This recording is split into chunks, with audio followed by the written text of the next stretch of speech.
नमस्कार दोस्तों, welcome to निष्ठा क्लासेस। एक छोटे से ब्रेक के लिए क्लासेस हमने बंद कर दी थी, ठीक है। तो इसी के साथ अब हम क्या है, आप लोगों के लिए एक नया बैच लेके आए हैं।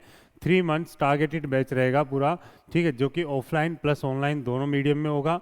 दोनों बोर्ड में जो भी कोई अप्लाई करना चाहिए या फिर लेना चाहता है, बैच को ज्वाइन करना चाहता है, वो मोस्ट मोस्ट वेलकम है। जैसे आप लोग कोई भी अगर फर्दर इंक्वायरी है कोई भी, कॉन्टैक्ट नंबर पे आप डिटेल ले सकते हैं कॉल करके।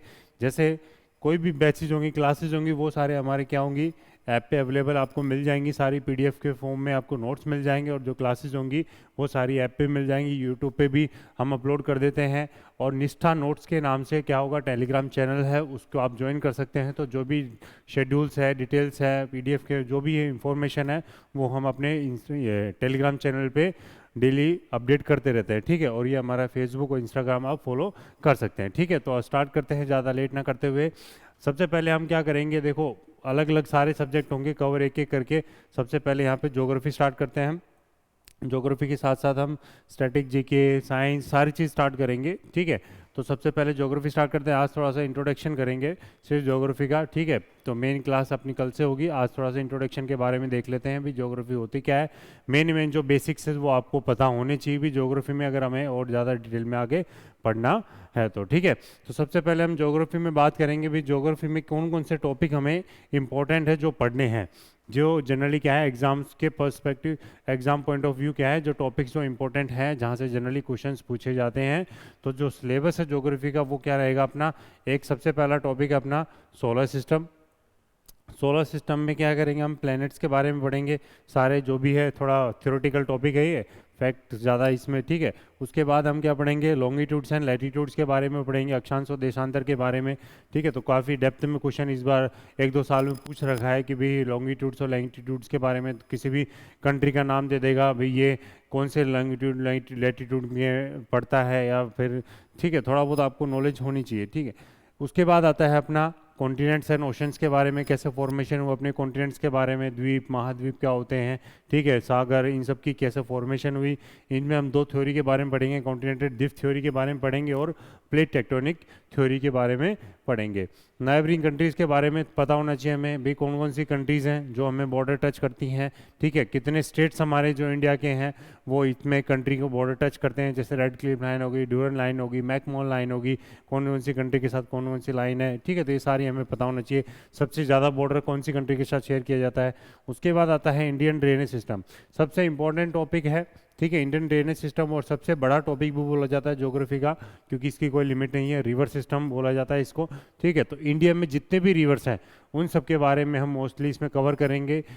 इसको ब्रॉडली हमने क्लासीफाई करेगा, जैसे इंदस रिवर सिस्टम हो गया, गंगा रिवर सिस्टम हो गया, ब्रह्मपुत्र रिवर सिस्टम हो गया, और अपना पेनिनसुलर रिवर सिस्टम हो गया, ठीक है। तो 4 सिस्टम में हमने इसको क्लासीफाई कर रखा है, ईस्ट फ्लोइंग, वेस्ट फ्लोइंग। तो सारे डिटेल में पढ़ेंगे एक एक करके टॉपिक्स को, ठीक है। उसके बाद क्या हो जाता है, मिनरल्स एंड एनर्जी रिसोर्सेज। आजकल थोड़ा आप क्वेश्चन पूछने लग गया है मिनरल्स के ऊपर, पहले जनरल इतना नहीं पूछता था।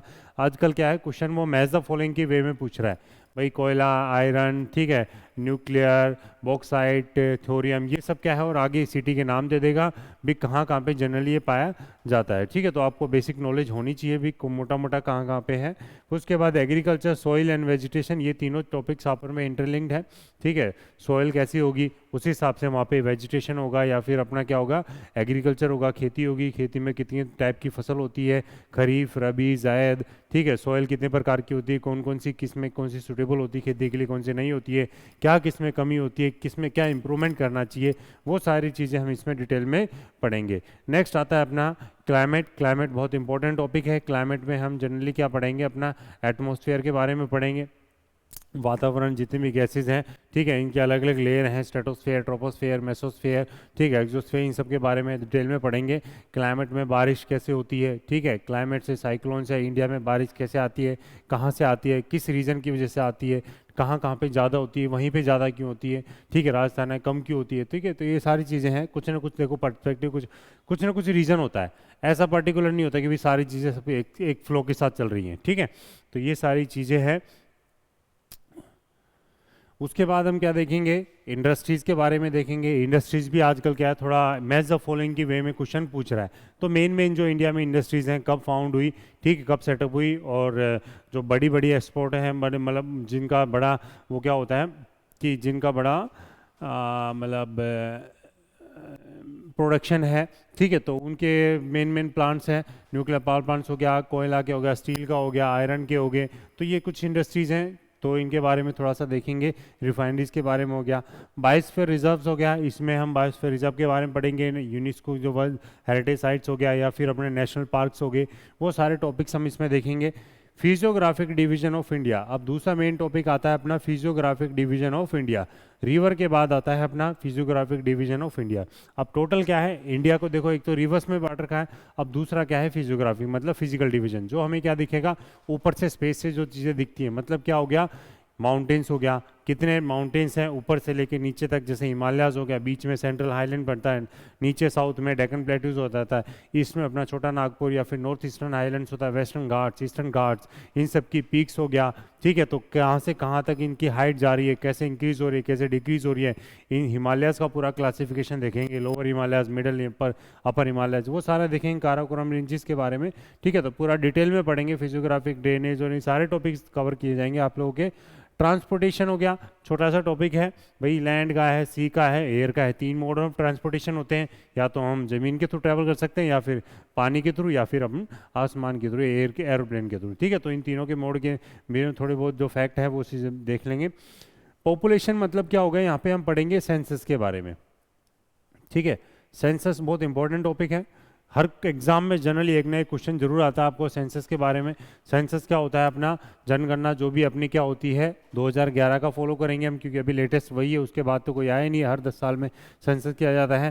पहला कब हुआ, पहला, अब लेटेस्ट कौन सा है, कौन सा था, अभी आने वाला कौन सा है, क्या खासियत है, क्या है, तो सारी चीज़ें पढ़ेंगे। इसमें से क्वेश्चन बहुत आते हैं, सेक्स रेशो के ऊपर आ जाता है, लिटरेसी के ऊपर आ जाता है, डेंसिटी के ऊपर आ जाता है, तो बहुत सारे क्वेश्चन है जो इसके ऊपर बन सकते हैं, ठीक है। एटमॉस्फेयर हम क्लाइमेट में कवर कर लेंगे, रॉक्स भी हम वेजिटेशन या फिर सोइल्स वाले में देख लेंगे, थोड़ा माउंटेन्स वाले में, माउंटेन्स फिजियोग्राफिक वाले में कर देंगे। वर्ल्ड ज्योग्राफी हम अलग से करेंगे, ये पूरा इंडिया के बारे में था। वर्ल्ड में क्या करेंगे हम, कॉन्टिनेंट वाइज सीधा उठाएंगे, नॉर्थ अमेरिका को एक दिन उठा लिया, एक दिन साउथ अमेरिका को, अफ्रीका को, यूरोप को, एशिया को, ऑस्ट्रेलिया को, अलग अलग कॉन्टिनेंट को हम अलग अलग वे में पढ़ेंगे विद एटलस, इतना सिंपल वे में पढ़ेंगे कि आपको साथ के साथ याद होती चलेंगी चीज़ें, ठीक है। और कुछ मिशनस टॉपिक्स होंगे ज्योग्राफी के, जो टॉपिक्स में नहीं है वैसे स्टैटिक वाले पोर्शन हो जाते हैं, तो लास्ट में उनको भी कवर कर लेंगे, ठीक है। तो स्टार्ट करते हैं सबसे पहले भी ज्योग्राफी, इंट्रोडक्शन टू ज्योग्राफी। तो आप लोगों को सबको पता होगा कि भी ज्योग्राफी क्या होता है अपना। ज्योग्राफी दो वर्ड से बनी है, कौन कौन से दो वर्ड हैं बताओ, दो वर्ड है, कौन कौन से हैं, जियो और अपनी कौन सी है दूसरा, ग्राफी। तो ठीक है, जियो और ग्राफी। जियो मतलब क्या हो जाता है, जियो मतलब क्या होता है अपना अर्थ, अर्थ को क्या बोलते हैं अपन, पृथ्वी बोल देते हैं, ठीक है। अर्थ को क्या बोल देते हैं अपन, पृथ्वी बोल देते हैं। और ग्राफी का मतलब क्या हो जाता है अपना स्टडी, या फिर अपना हो गया अपना अध्ययन करना, ठीक है। तो मतलब देखा जाए तो किसके अध्ययन करना है, किसकी स्टडी करनी है हमने, तो मतलब क्या हो गया, स्टडी ऑफ अर्थ की बात कर रहे हैं हम ज्योग्राफी में। तो ज्योग्राफी में हम क्या पढ़ेंगे, पूरा अर्थ के बारे में पढ़ेंगे, भाई ऊपर क्या है, नीचे क्या है, अंदर क्या है पृथ्वी के, तो सारा डिटेल में पढ़ेंगे एक तरह से। तो इसी को क्या किया हमने, ज्योग्राफी को दो भाग में बांटा गया है। ज्योग्राफी को क्या गया है, दो भाग में बांटा गया है। मतलब कौन कौन सी दो फील्ड है इसकी, एक है अपनी फिजिकल ज्योग्राफी, एक है अपनी फिजिकल ज्योग्राफी, और दूसरी हो जाएगी अपनी ह्यूमन ज्योग्राफी। ह्यूमन ज्योग्राफी मतलब क्या हो जाती है, जो सीधा क्या होगा, ह्यूमन से रिलेटेड होगी, ठीक है, जो ह्यूमंस जिस पर निर्भर होंगे। फिजिकल ज्योग्राफी को, इसको तीन ब्रांच में बांटा गया है। फिजिकल ज्योग्राफी को कौन कौन सी ब्रांच है, सबसे पहला अपना लिथोस्फीयर। फिजिकल ज्योग्राफी को तीन ब्रांच में बांटा गया है, लिथोस्फीयर, दूसरा हो जाता है अपना हाइड्रोस्फीयर, एक एक करके बताऊंगा, अभी टेंशन मत लेना कि भी क्या क्या लिख रहे हैं। हाइड्रोस्फीयर, लास्ट हो जाता है अपना एटमॉस्फेयर। मतलब लिथोस्फीयर में हम क्या देखेंगे, लिथोस्फीयर हम देखेंगे सरफेस, सरफेस में मतलब जो रॉक स्ट्रक्चर है, सॉइल्स है, मतलब जो पृथ्वी का जो ऊपर की सतह है या फिर अंदर है, वो किस चीज़ से बना है, ये इतना कठोर या ठोस किस चीज़ का है, कौन सा रॉक स्ट्रक्चर है, कौन से मिनरल्स पाए जाते हैं, ठीक है। तो वो सारा हम डिटेल में पढ़ेंगे लिथोस्फीयर के बारे में। हाइड्रोस्फीयर में हम पढ़ेंगे पानी, मतलब ओशंस के बारे में। ओशंस में क्या क्या गतिविधियाँ होती हैं, क्या क्या एक्टिविटी होती हैं, जैसे ओशन करंट्स हो गया, ठीक है, ट्रेड में विंड्स हो गया, तो उसकी वजह से क्या होती है, साइक्लोन्स कैसे आते हैं, ठीक है, अब सी ब्रीज हो गया, लैंड ब्रीज हो गया, ये सारी चीज़ें क्या होती हैं, हाइड्रोस्फीयर, मतलब पानी से रिलेटेड जितनी भी चीज़ें होंगी वो सारी हम हाइड्रोस्फीयर में पढ़ेंगे। एटमॉस्फेयर में हम क्या पढ़ेंगे, अब सरफेस के ऊपर, अब सरफेस के अंदर की देख लिया हमने, सरफेस के साइड में जो पानी है वो देख लिया, अब सरफेस के ऊपर क्या होगा, एटमॉस्फेयर होगा, गैसेज होंगी। तो गैसेज के बारे में हम सारा क्या पढ़ेंगे, एटमॉस्फेयर में पढ़ेंगे। मतलब एटमॉस्फेयर को हम कितने लेयर में बांट रखा है, ठीक है। तो कौन से गैसेज हैं सबसे ज़्यादा क्वांटिटी में पकाई जाती है, कहाँ कहाँ तक होती हैं, कौन कौन सा लेयर होता है जो ह्यूमन्स के लिए सूटेबल है, कौन सा नहीं है, सारी चीज़ें हम एटमॉस्फेयर में पढ़ेंगे। उसके बाद ह्यूमन ज्योग्राफी को भी क्या कर रखा है हमने, 3 भाग में बांट रखा है। सबसे पहला आता है अपना ट्रांसपोर्टेशन, सबसे पहला आता है अपना ट्रांसपोर्टेशन, दूसरा आता है अपना डेमोग्राफी, तीसरा आ जाता है अपना इकोनॉमिक ज्योग्राफी।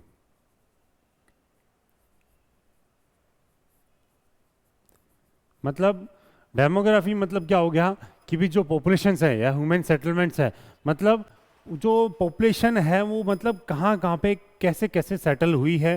भाई जैसे यूपी की पॉपुलेशन सबसे ज़्यादा है, तो क्यों है, क्या रीज़न है यूपी में ही पॉपुलेशन सबसे ज़्यादा है, राजस्थान में कम है, बाकी नॉर्थ ईस्टर्न स्टेट हो गया या फिर माउंटेन स्टेट्स हैं, हिमालय स्टेट्स हैं जो पहाड़ी राज्य हैं, ठीक है। तो मतलब वहाँ पे पॉपुलेशन कम है, जो नदी के किनारे हैं यहाँ पे पॉपुलेशन ज़्यादा है, साउथ में देखा जाए और पॉपुलेशन डाइवर्सिटी अलग है।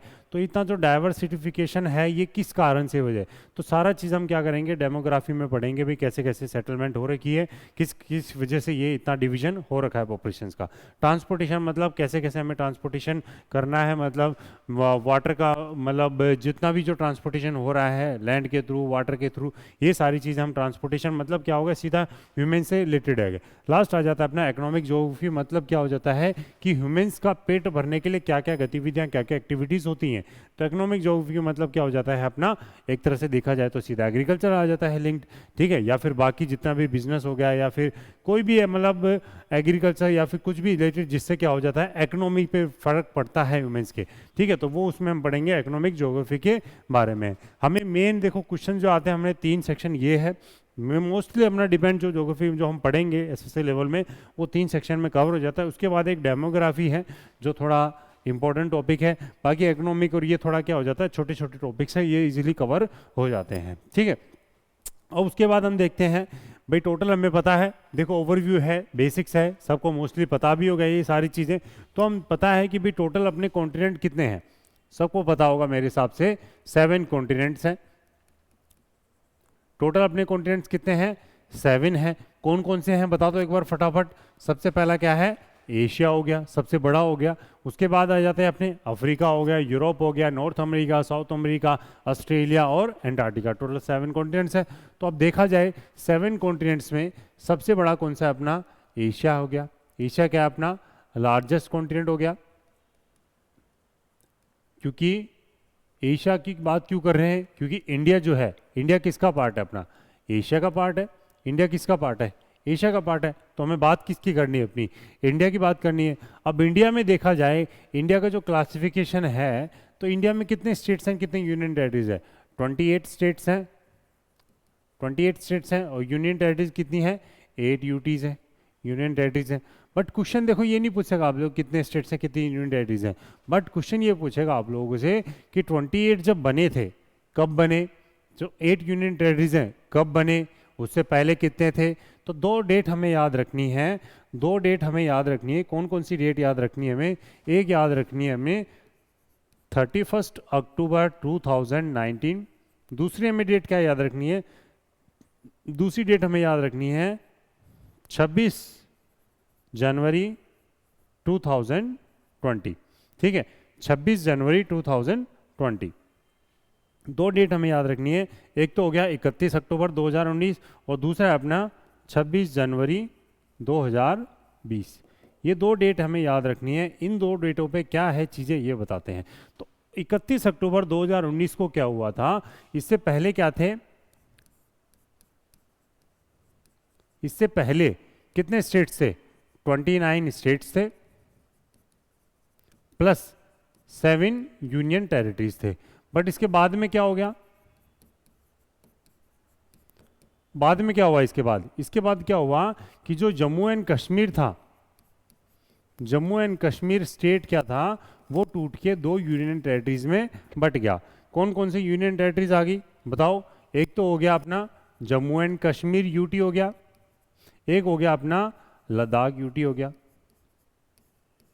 ठीक है, तो मतलब जम्मू एंड कश्मीर स्टेट विभाजन हो गया। ठीक है, स्टेटहुड का जो राज्य का दर्जा था उसको वो खत्म कर दिया गया और उसको दो केंद्र शासित प्रदेश या फिर यूटीज में कन्वर्ट कर दिया गया। तो मतलब क्या हो गया, 28 स्टेट से अब इनको क्या हो गया, 29 की जगह ये क्या रह गए अपने 28 रह गए।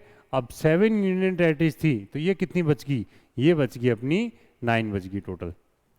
ठीक है, ये बच गई कितनी, 9 बच गई। अब और देखा जाए 26 जनवरी 2020 को इसको क्या किया, दमन एंड दीव, दो यूनियन टेरिटरीज हैं, Daman and Diu plus Dadra and Nagar Haveli, Dadra and Nagar हवेली को क्या किया, कंबाइन कर दिया गया, दोनों को क्या कर दिया गया, मर्ज कर दिया गया। ठीक है, दोनों को क्या कर दिया गया, मर्ज कर दिया गया। तो मतलब क्या हो गया, इन दोनों को क्या कर दिया गया, एक बना दिया गया। तो मतलब ये जो 9 यूनियन टेरिटरीज थी इसकी जगह अब कितनी रहेगी टोटल, इसकी जगह अब कितनी रहेगी टोटल, अब रह गई अपनी 8। तो टोटली अगर हम देखेंगे फाइनली कितनी रही, फाइनली रही अपनी 28 स्टेट्स हो गया और अपना 8 यूनियन टेरिटरीज हो गया। ठीक है, तो ये चीज़ हमें याद रखनी है। और यहाँ पे हम बात करेंगे 28 स्टेट 29 स्टेट, तो 29वां राज्य कौन सा बना था, 29वां राज्य कौन सा बना था, तेलंगाना, आंध्र प्रदेश से विभाजन हुआ था। ठीक है, उससे पहले अगर बात की जाए तो 2000 के टाइम पे कौन से बने थे, उत्तराखंड बने थे। ठीक है, छत्तीसगढ़ बना था और झारखंड बना था, 3 स्टेट बने थे। ठीक है, तो ये चीज़ें याद रखनी है आपको। सबसे पहले इंडिया में कितने अभी 28 स्टेट यूनियन टेरिटरीज है। 31 अक्टूबर 2019 को क्या हुआ था, जम्मू कश्मीर का जो स्टेटहुड का राज्य का दर्जा था वो खत्म कर दिया गया, दो यूनियन टेरिटरीज में डिवाइड कर दिया गया। 26 जनवरी 2020 को क्या किया, दो यूनियन टेरिटरीज को कंबाइन कर दिया गया, मर्ज कर दिया गया, एक यूनियन टेरिटरी बना दिया गया। तो टोटल अभी कितना हो गया, 28 स्टेट्स एंड 8 यूनियन टेरिटरीज अपने रह गई। ठीक है, तो अब उसके बाद देखते हैं हम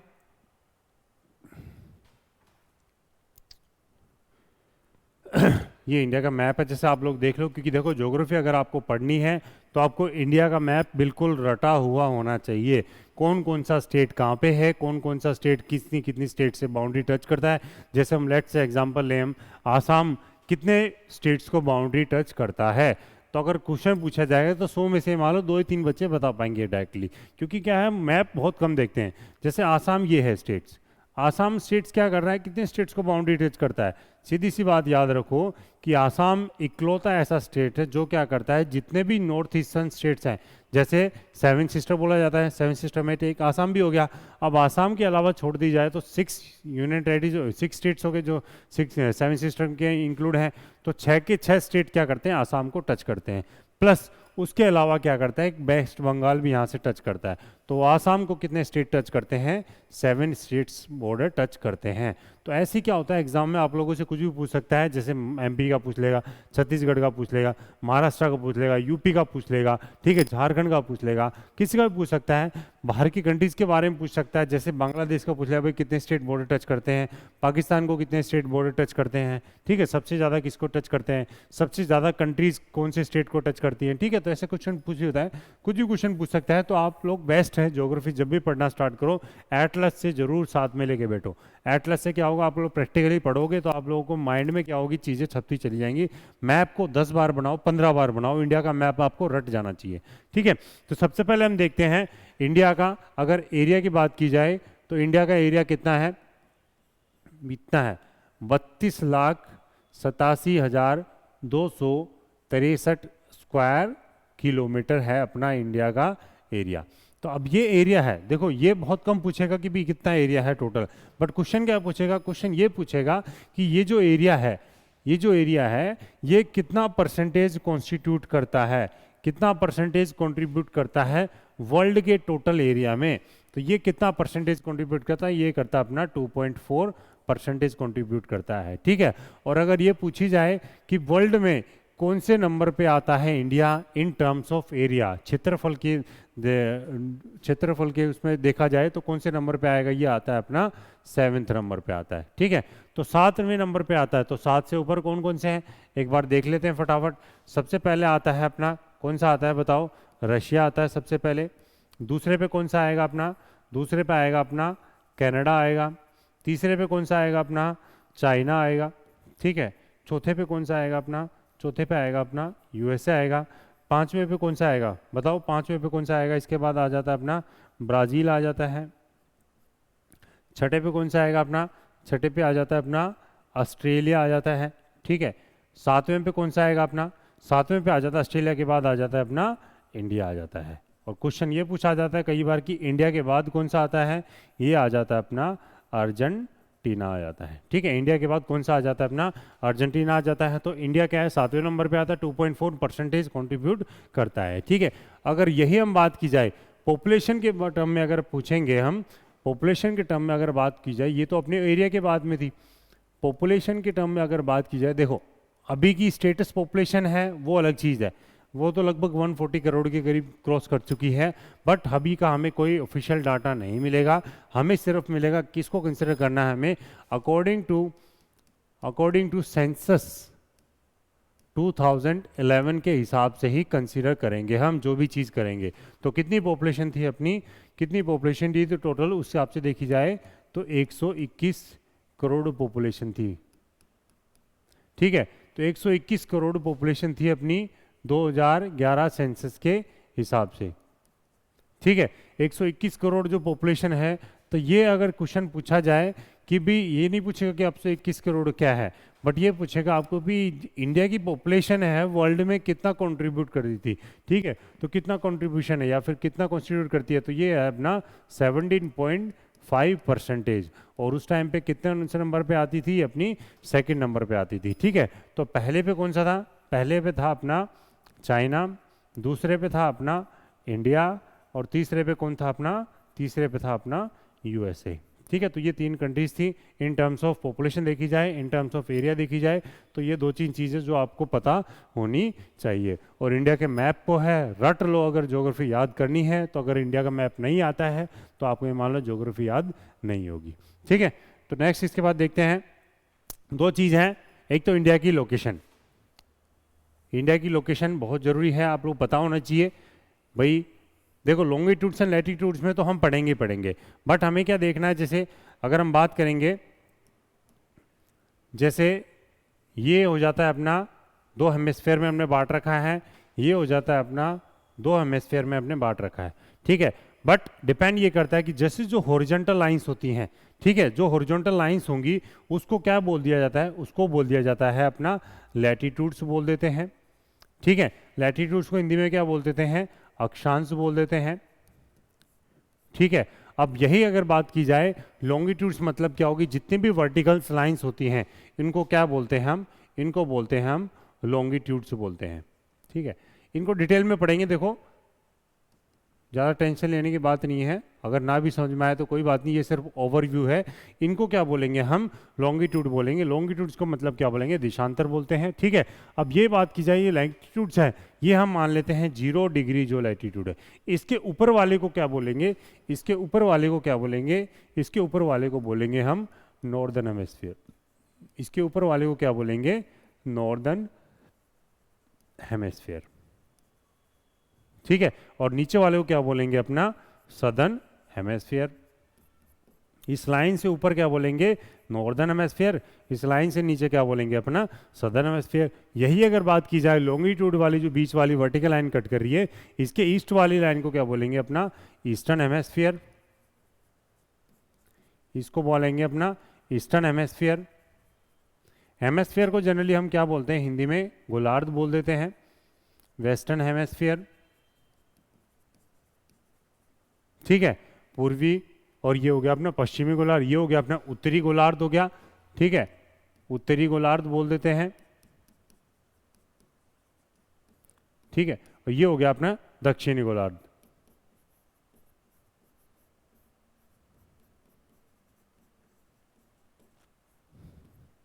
ठीक है, तो अब मेन क्या है चीज, जो क्वेश्चन आता है वो ये नहीं आएगा नॉर्दर्न हेमिस्फीयर क्या है, सदर्न हेमिस्फीयर, वो ये क्वेश्चन पूछेगा कि भाई जो इंडिया की लोकेशन है, इंडिया की लोकेशन है वो कहाँ पे है, इंडिया की जो लोकेशन है अगर हम बात करेंगे तो इंडिया का जो मैप है वो लगभग यहाँ पे है, ठीक है। ये हो गया इंडिया का मैप। देखो अच्छा नहीं बनेगा वो, हम प्रॉपर जब बनाएंगे बाद में, जब की बात देखेंगे। इंडिया की लोकेशन कहाँ पे अपनी नॉर्दर्न हेमिस्फीयर में लाई करता है। तो पूरा अगर नॉर्दर्न साउथर्न की बात करेंगे तो लैटिट्यूड 0 डिग्री के ऊपर है, नॉर्दर्न हेमिस्फीयर में लाई करता है। यही अगर अब बात करेंगे ईस्टर्न और वेस्टर्न हेमिस्फीयर में लाई करेगा तो यहाँ पे अपना इंडिया लाई करता है, ठीक है। मैप है वो बाद में बना लेंगे। यहाँ पे क्या लाई करेगा अपना, ईस्टर्न हेमिस्फीयर में लाई करेगा, और यहाँ पे कहाँ पे लाई करेगा अपना, नॉर्दर्न हेमिस्फीयर में लाई करेगा। देखो Tropic of Cancer, Tropic of Capricorn, ये सब हम चीज़ें हम डिटेल में पढ़ेंगे। लैटिट्यूड्स एंड लॉन्गिट्यूड्स के बारे में जब पढ़ेंगे पूरा डिटेल में पढ़ेंगे। ये सिर्फ आज एक ओवरव्यू है आप लोगों के लिए, ठीक है। ये चीज़ें ये बहुत बार पूछी जाती है, नॉर्दर्न पॉइंट क्या है, सदर्न मोस्ट पॉइंट क्या है, ठीक है। तो ये आपको पता होनी चाहिए। तो नॉर्दर्न मोस्ट पॉइंट जो है, नॉर्दर्न मोस्ट पॉइंट क्या होगा, एक तो ये देखो 37 डिग्री 6 मिनट्स, ये है क्या, ये सब क्या है, इनके डायमेंशंस है। तो मतलब क्या होंगे, ये एक तरह से पॉइंट को डिनोट कर रहे हैं, मतलब लैटिट्यूड्स या लॉन्गिट्यूड्स में। अब जब हम नीचे से ऊपर दर्शाते हैं तो उसमें क्या दिखाएंगे, हम लैटिट्यूड्स को दिखाएंगे, मतलब अक्षांश को दिखाएंगे। अब उत्तर से पूर्व ना पश्चिम से पूर्व या फिर पूर्व से पश्चिम की तरफ, ईस्ट टू वेस्ट की तरफ दिखाएंगे, ऐसे वर्टिकली दिखाएंगे। तो इनको क्या कैसे दिखाएंगे हम, एक तरह से लॉन्गिट्यूड्स में दिखाएंगे, मतलब देशांतर में दिखाएंगे। तो जैसे उत्तरी पूर्व है, उत्तरी बिंदु है, तो यह नॉर्दर्न मोस्ट पॉइंट है, वो क्या है अपना, कौन सा है बताओ, नॉर्दर्न मोस्ट पॉइंट कौन सा है, अगर किसी को पता हो तो कौन सा है, कॉल कॉल है कोई, इंदिरा कॉल के नाम से है, ठीक है। इंदिरा कॉल क्या है अपना, नॉर्दर्न मोस्ट पॉइंट है। किसके पास में ये अपना नियर सियाचिन ग्लेशियर के पास है, नियर सियाचिन ग्लेशियर के पास में है। तो इसका डायमेंशन कितना हो गया, 37 डिग्री 6 मिनट्स, कितना हो गया, लैटिट्यूड्स हो गया। यही हम बात की जाए साउथ की बात करेंगे तो साउथ में कौन सा है अपना, 8 डिग्री 4 मिनट्स लैटिट्यूड्स है। कौन सा पॉइंट है साउथ में अपना, कन्याकुमारी है, साउथ में अपना कन्याकुमारी है। कन्याकुमारी को और किस नाम से जाना जाता है, कन्याकुमारी को और किस नाम से जाना जाएगा, ऊपर लिख देता हूं मैं, कन्याकुमारी को केप कैमरीन के नाम से भी जाना जाता है, ठीक है। कन्याकुमारी को केप कैमरीन के नाम से भी जाना जाता है। तो कन्याकुमारी क्या हो गया, इसका सदर्न मोस्ट पॉइंट हो गया, दक्षिण बिंदु हो गया इंडिया का, और नॉर्दर्न या फिर उत्तरी बिंदु क्या हो गया अपना, इंदिरा कोल हो गया। अब आते हैं पूर्व की तरफ। पूर्व में क्या हो गया, अरुणाचल प्रदेश में लाई करता है। एक है अपना किबीतू जगह, किबीतू, ये है अपना पूर्वी बिंदु। किबीतू कहाँ पे लाई करती है अपनी, अरुणाचल प्रदेश में लाई करता है, ठीक है। ये हो गया पूर्वी बिंदु। क्या हो गया इसका डायमेंशन, 97 डिग्री 25 मिनट्स लॉन्गिट्यूड्स हो गया। लॉन्गिट्यूड्स की बात करें क्योंकि ऐसे मेजर कर रहे हैं हम। अब यही अगर वेस्टर्न पश्चिमी की तरफ आ जाएंगे तो यहाँ पे क्या आता है, गोहार माता। गोहार माता क्या है अपना, पश्चिमी बिंदु हो गया। अब कहाँ पे ये, इसको सर क्रीक लाइन के पास भी बोला जाता है, ठीक है। सर क्रीक लाइन के नाम से भी जाना जाता है, क्योंकि देखो सर क्रीक लाइन क्या है, एक तरह की बॉर्डर लाइन है इंडिया और पाकिस्तान के बीच में। तो वहाँ पे ये पड़ता है ग्वार माता। और डिस्ट्रिक्ट अगर पूछी जाए तो कौन सी पड़ेगी अपनी, कच्छ डिस्ट्रिक्ट पड़ेगी, कच्छ डिस्ट्रिक्ट पड़ेगी। ग्वार माता हो गया। डायमेंशन क्या है इसका, 68 डिग्री 7 मिनट्स लॉन्गिट्यूड है, ठीक है। तो गौहर माता हो गया वेस्टर्न, ईस्टर्न हो गया किबीतू, इंदिरा कोल हो गया, और कन्याकुमारी के 4 पॉइंट से जो ईस्ट वेस्ट नॉर्थ साउथ की तरफ पॉइंट अपने आखिरी बिंदु हैं। अब यही हम बात करेंगे नॉर्थ से साउथ की जो डिस्टेंस है, ये क्या है अपनी 3214 किलोमीटर हो गया। और अगर ईस्ट वेस्ट की बात करेंगे तो कितनी है अपनी 2933 किलोमीटर होगी। तो मतलब नॉर्थ से साउथ बड़ा है अपना, ठीक है, लेंथ ज़्यादा है as compare to east to west है, ठीक है। ये तो हो गया अपना मेन लैंड की, इंडिया का जो मेन लैंड है उसकी बात होगी। अब दूसरा आता है, इंडिया के पास 2 आइलैंड भी हैं। कौन कौन से 2 आइलैंड है, अगर बात की जाए 2 आइलैंड है, एक अपना अंडमान एंड निकोबार है, ठीक है, एक अपना अंडमान निकोबार है, और दूसरा कौन सा है अपना, यहाँ पे अगर बात की जाए तो यहाँ पे अपने क्या है, लक्षद्वीप आ जाता है, ठीक है। बट अंडमान निकोबार क्या हो जाता है, कन्याकुमारी से नीचे तक चला जाता है। तो इसलिए अगर पूछे जाए क्वेश्चन कभी कि भाई southern most point of Indian mainland plus island, Indian mainland plus island की अगर बात की जाए तो वो कौन सा पॉइंट हो जाएगा, यहाँ पे है लास्ट पॉइंट, वो हो जाता है अपना इंदिरा पॉइंट, इंदिरा पॉइंट हो जाता है, ठीक है।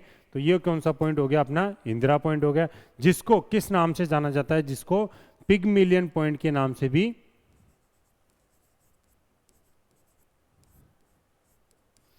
पिगमिलियन पॉइंट के नाम से भी जाना जाता है। और एक दूसरा पॉइंट इसका पार्सक पॉइंट के नाम से भी जाना जाता है, पार्सक पॉइंट के नाम से भी जाना जाता है, पिगमिलियन पॉइंट के नाम से भी जाना जाता है। और इंदिरा पॉइंट हो गया। इसकी जो डायमेंशन है, डायमेंशन में बता देता हूँ आपको, इसकी है 6 डिग्री 4 मिनट्स लैटिट्यूड हो जाएगा, क्योंकि भाई लैटिट्यूड नीचे से ऊपर की तरफ मेजर कर रहे हैं, ठीक है। तो अगर पूछा जाए इंडियन मेनलैंड प्लस आइलैंड, तो दक्षिणी बिंदु कौन सा होगा, इंदिरा पॉइंट होगा। अगर सिर्फ इंडियन मेनलैंड की बात करेगा तो अगर ये हो जाएगा तो क्या हो जाएगा, कन्याकुमारी हो जाएगा, ठीक है। तो ये चीज़ें थी अपने नॉर्थ साउथ ईस्ट वेस्ट, और ये आखिरी बिंदु थे चारों तरफ, ठीक है। तो ये लैटिट्यूड्स लॉन्गिट्यूड्स की दो खासियत होती है, इसकी क्या होती है वो चलो डेप्थ में भी पढ़ेंगे, वैसे मैं बता देता हूँ। देखो लैटिट्यूड्स क्या होंगे, पूरे हॉरिजॉन्टल लाइंस होंगी, तो मतलब क्या हो जाता है, इन दोनों के बीच का जो डिस्टेंस है, इन दोनों के बीच की जो दूरी है वो क्या होगी भाई, लैटिट्यूड्स में हमेशा क्या रहेगी, बराबर रहेगी। तो मतलब क्या होंगे, दो लैटिट्यूड्स लाइन, उनकी जो रेखाएं होंगी वो क्या होंगी, हमेशा एक दूसरे के बराबर होंगी, मतलब पैरेलल होंगी। बट इनकी जो लंबाई है, ठीक है, इनका जो डायमीटर होगा वो क्या होगा, छोटा होता चला जाता है। जैसे इक्वेटर पे सबसे बड़ा सर्कल है, पॉइंट पे क्या हो जाएगा, सबसे छोटा हो जाएगा। तो मतलब क्या होगी, इनका जो साइज है वो वेरी करता है, मतलब इक्वल नहीं होता, बट दो लाइंस के बीच का जो डिस्टेंस है वो हमेशा बराबर रहता है। यही अगर हम बात करेंगे लॉन्गिट्यूड्स की बात करेंगे, तो लॉन्गिट्यूड्स में क्या हो जाता है कि बीच में जब हम इक्वेटर के पास आते हैं तो ये क्या हो जाता है, चौड़ा होता जाता है, और पॉइंट्स के पास जाएंगे तो ये क्या हो जाएगा, कम होता जाता है। मतलब यहाँ पे दूरी दो लाइन के बीच में क्या हो जाती है, वेरी करती है, बराबर नहीं रहती है। बट यहाँ पे क्या है, यहाँ पे क्योंकि सारे लॉन्गिट्यूड्स क्या होते हैं, सर्कल बनाते हैं, ठीक है, क्योंकि अर्थ के चारों तरफ घूमते हैं, दोनों सारे काम मिलते हैं अपना पोल्स पे मिलते हैं, नॉर्थ पोल और साउथ पोल पे मिलते हैं, ठीक है। तो मतलब क्या हो, सर्कल बनाते हैं, तो मतलब सबका डिस्टेंस क्या है, सेम है, मतलब सबका साइज क्या है, सेम है। इसलिए क्या हो जाते हैं, longitudes always same, latitudes always not same, ठीक है। बट इनके बीच का डिस्टेंस लैटिट्यूड्स के बीच का सेम रहेगा, लॉन्गिट्यूड्स के बीच का डिस्टेंस हमेशा सेम नहीं रहेगा, वो वेरी करेगा, कोई छोटा होगा कोई बड़ा होगा, ठीक है। तो आज का ये सिर्फ इंट्रोडक्शन था ज्योग्राफी का। नेक्स्ट क्लास में हम कोई मेन टॉपिक लेके चलेंगे, ठीक है। तो तब तक के लिए आप तैयार हो जाओ कि ज्योग्राफी हमें स्टार्ट करनी है, और 3 मंथ में हम पूरा जो बैच होगा वो ख़त्म करेंगे, ठीक है। टारगेटेड बैच है, जनरली मोस्टली क्या है 2-3 महीने में आपका सीजीएल का भी एग्जाम है, सीपीओ भी होने वाला है, सीएचएसएल भी है, तो बहुत सारे एग्जाम्स है जो अभी 2-3 महीने बाद स्टार्ट हो जाएंगे। डीएसएसबी के भी एग्जाम्स आ जाएंगे बहुत सारे, ठीक है। तो हमारी तरफ से हमने तो चालू कर दिया है, आप भी अब चालू कर दो फटाफट अपना प्रिपरेशन। जिसने पढ़ रखा है वो रिवीजन करो, नहीं पढ़ा है तो फटाफट अपना दिन भर अपना पढ़ते रहो, क्योंकि देखो मोस्ट प्रोबेबली ये इलेक्शंस है, इलेक्शन में क्या वैकेंसियाँ खूब आती हैं और वैकेंसी आ रखी हैं, और लास्ट चांस है मान लो नौकरी पाने का, क्योंकि इसके बाद फिर इलेक्शन होने के बाद 2-3 साल फिर वैकेंसीज फिर गायब हो जाती हैं। ये तो चल रहा है आजकल सिस्टम, ठीक है। ये ओवरव्यू था, इंट्रोडक्शन था ज्योग्राफी का, बेसिक पॉइंट थे 2-3, तो आपको पता होंगे, नहीं पता है तो याद हो जाएंगे। अब नेक्स्ट में आपको ले मेन टॉपिक हम लेके आएंगे, तब तक के लिए ठीक है, टाटा बाय बाय। हमारा जो ऐप है वो डाउनलोड कर लेना, ऐप पे आपको निष्ठा के लोगो दिख जाएगा वहाँ पे, ठीक है। तो वो डाउनलोड करने के बाद आपको पीडीएफ जो होंगी क्लास की वो मिल जाएंगी, वीडियोस होंगी वो मिल जाएंगी, टेलीग्राम चैनल पे भी हम शेयर कर देंगे, टेलीग्राम निष्ठा नोट्स के नाम से टेलीग्राम चैनल ज्वाइन कर लेना, वहाँ पे भी आपको सारी डिटेल्स या बैच के कोई भी वीडियो आती है उसकी डिस्क्रिप्शन सारी चीज़ें उसमें डिटेल में हम वहाँ पर डाल देते हैं, ठीक है। तब तक के लिए टाटा बाय बाय।